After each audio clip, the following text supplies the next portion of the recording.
Navsari police દ્વારા હાલ એક ઓપરેશન લોન્ચ કરવામાં આવ્યું છે, જે ઓપરેશનનું નામ ઓપરેશન સાયબર સ્ટ્રોમ આપવામાં આવ્યું છે. અત્યારે ઘણા બધા થતા ફાઇનાન્શિયલ ફ્રોડને ધ્યાનમાં લઈને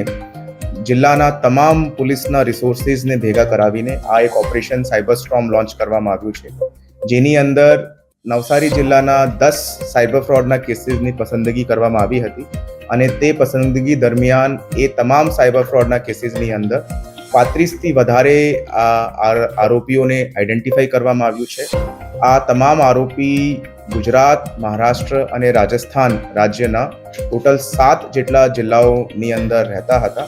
અને એ તમામ જિલ્લાઓમાંથી ટોટલ 9 ટીમ્સ બનાવીને આ 35 આરોપીને નવસારી અમે લઈને આવ્યા છે અને આ લોકો વિરુદ્ધ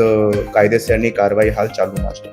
આ ઇન્સ્ટન્સ દરમિયાન નવસારી પોલીસ દ્વારા આ આરોપીઓને આઈડેન્ટિફાઈ કરવા માટે નવસારી પોલીસના સાયબર એક્સપર્ટ્સની મદદ લેવામાં આવી હતી. દરેક આરોપી ઉપર એક એનું પ્રોફાઇલ બનાવવામાં આવ્યું હતું અને સિટી વાઇઝ અને જિલ્લા વાઇઝ એનું વર્ગીકરણ કરાવીને એક જીઓ લોકેશન રીતે ટીમ્સની રચના કરવામાં આવી હતી અને આ તમામ આરોપીઓની હાલ કાયદેસરની કાર્યવાહી ચાલુમાં છે અને એમનું રિમાન્ડનું પ્રોસેસ ચાલુમાં છે. લોકોને લલચાવી ફસાવી એમના દ્વારા પ્રથમ વખતે ઇન્વેસ્ટમેન્ટ કરવામાં આવે છે